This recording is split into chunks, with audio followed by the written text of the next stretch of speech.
Здравейте, ученици! Помните ли какво изучавахме предния час за животните, растенията и тяхната среда, в която живеят? Да, добре. Сега ще изиграем една игра, за да си припомните по-добре. Аз ще започвам изречението, а вие ще го довършвате. Готови ли сте? Според начина на хранене животните са точно така: растителноядни, месоядни и всеядни. Растителноядните животни се хранят с правилно плодове, семена, корени на растения. Мястото, в което живеят организмите, се нарича точно така среда на живот. Средата на живот е правилно водна и сухоземна. Организмите не могат да съществуват без храна, вода.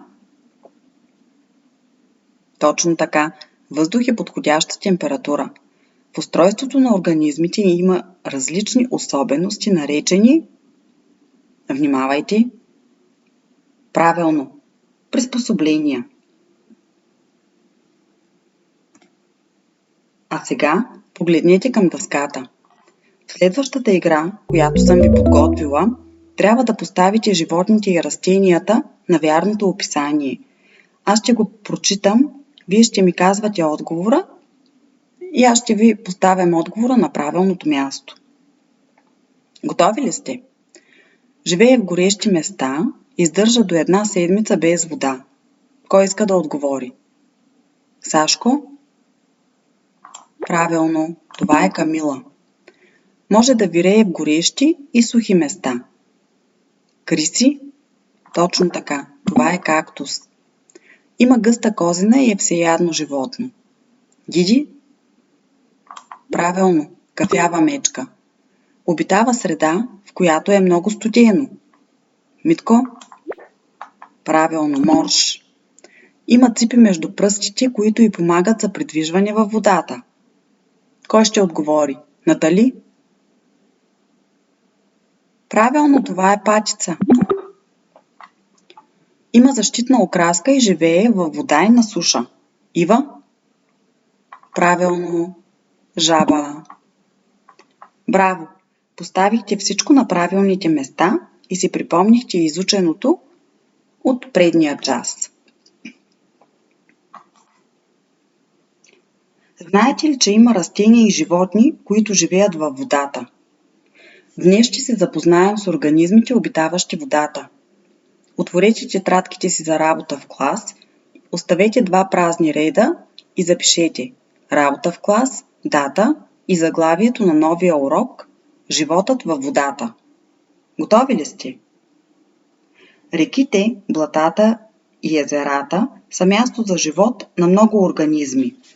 Те имат нужда от храна, топлина и въздух, за да живеят. Има растения, които са много разпространени във водата. Запишете в тетрадките си първа точка от урока. Кои растения обитават водната среда и какви приспособления имат към нея? Записахте ли? Такива растения са водораслите. Някои от техните видове плуват свободно във водата. Те нямат корени, но имат приспособления, чрез които се закрепят за водното дъно. Водораслите се срещат и в различни цветове. Например като зелен, червен, кафяв. Има и растения, които имат корени, но те са слабо развити. Като при многолистника. Погледнете към дъската. Това е снимка на многолистник. Виждате ли къде се намира? Точно така, на повърхността на водата. На другата снимка до многолистника е растението водна леща. Тя също има слабо развити корени, но при нея корените служат за запазване на равновесие над водата. Водните растения имат гъвкави стъбла, а листата им са различни по форма. Някой от вас разхождал ли се е по брега на река или езеро? Когато сте се разхождали, забелязвали ли сте, че и по бреговете на водните басейни растат растения? Да. Такива са тръстиката и папурът.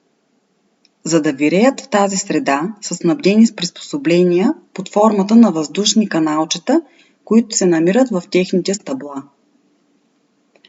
Водната среда е обитавана и от различни животни, а бреговете на водните басейни и от насекоми. Запишете втора точка от урока в тетрадките си. Какви животни обитават водната среда и какви приспособления имат към нея? Записахте ли? Знаете ли кои насекоми обитават водните брегове? Да, точно така, като комарите, мухите, водните кончета. А знаете ли те на кого служат за храна? Правилно, на жабите. Жабата също има приспособления, за да се храни и придвижва във водната среда. С дългия си език тя си улавя храна, а благодарение на еластичната ципа между пръстите на дългите задни и предните по-къси крайници се придвижва във водата.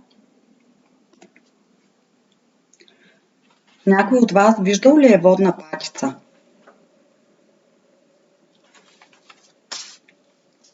Тя е водоплаваща птица. Има широка плавателна ципа между пръстите на краката, чрез която се придвижва във водата. Други птици, които имат такава ципа и с помощта на която се придвижват във водата, това са лебедите и чайките. С какво чаплата се различава от патицата? Погледнете към дъската, снимката на чаплата. Тя има дълга шия и човка, с които се намира храна. Също така има дълги крака, с които се придвижва във водата, но нейната плавателна ципа е слабо развита. След като разгледахме патицата и чаплата, можете ли да ми кажете каква е разликата между тях? Да, точно така. Патицата има широка плавателна ципа между пръстите, а чаплата слабо развита плавателна ципа. Браво на вас! При растенията водораслите са най-разпространени във водата, а при животните това са рибите. Те живеят във водата и дишат с помощта на хриле. Тяхното тяло е удължено и вретеновидно с хлъзгава повърхност, която е покрита с люспи. Ученици, погледнете към дъската. Това е картинка на вид риба. На нея съм обозначила необходимите приспособления за придвижването й във водата. На гърба й се намира приспособлението гръбна перка. На стомаха си има перки, а опашката й се нарича опашен плавник. Някой иска ли да ги повтори? Сашко? Точно така. На гърба рибата има гръбна перка, на стомаха има перки, а опашката й се нарича опашен плавник. С тези приспособления рибата се придвижва във водата. Друг воден обитател е тюленът. Той може да живее както във водата, така и на сушата. Той също като рибите има перки, чрез които плува и се придвижва във водата, но за разлика от рибата, неговото тяло не е покрито с люспи, а с малки косъмчета. Освен реките, блатата и езерата, има много големи водни басейни, като моретата и океаните. В тях също живеят различни водни обитатели, като медузи, раци и различни по вид риби, например като скумрия, херинга, паламут. В тях се срещат и големи хищни риби. Можете ли да предположите кои са? Правилно, това са акулите. Ученици, отворете учебните си тетрадки на страница 20 и погледнете първа задача. В нея са допуснати 7 грешки и трябва да ги поправите. Поправете грешките сами и ще ги проверим заедно. Готови ли сте? Сега ще четем текста и ще поправим грешките. Организмите, които живеят във водна среда, се нуждаят от различни, правилно, приспособления в сравнение с организмите на сушата. В водната среда живеят водораслите, водната лилия, слънчогледът и ябълката. Слънчогледът и ябълката живеят ли във водна среда? Точно така. Не, разбира се. Ето, открихме още 2 грешки. Обитатели на моретата са много птици, водната жаба, шаранът и скумрията. Тук къде е грешката? Правилно, шаранът и водната жаба не обитават моретата. В морските води плуват също рибите цаца, попчета, сом и мряна. Погледнете добре изброените риби. Кои не плуват в морските води? Правилно, това са сома и мряната. Проверихте ли в тетрадките си дали вярно сте записали? Добре. Сега да разгледаме втора задача. Ние също я направете в тетрадките си, а след това заедно ще я проверим. Готови ли сте? В кои правоъгълници са записани само приспособления на растения за живот във водата? Кой иска да прочете? Лили? Точно така. Това са слабо развити корени, листа с различна форма, гъвкави стъбла и въздушни канали в стъблата.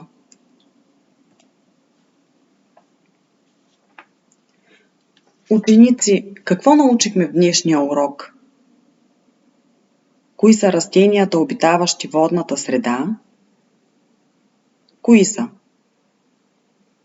Да, това са водораслите, многолистника, водната леща. Точно така, те имат слабо развити корени, различни по форма листа и гъвкави стъбла. А кои животни обитават водната среда? Криси? Правилно, това са водоплаващите птици, рибите, тюлените. Морските обитатели кои са? Ани? Правилно, това са раци, медузи, морски звезди. Техните приспособления какви са, за да могат да обитават водната среда? Точно така. Плавателна ципа, люспи, перки, дълга шия, дълъг клюн и език, за да си намират храна. Кой имаше дълъг език? Правилно, жабата. За домашна работа остава задача 3 от учебната тетрадка на страница 20.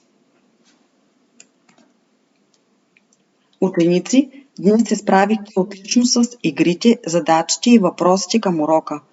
Научихте кои растения и животни обитават водната среда и приспособленията, които са им необходими за живот във водата.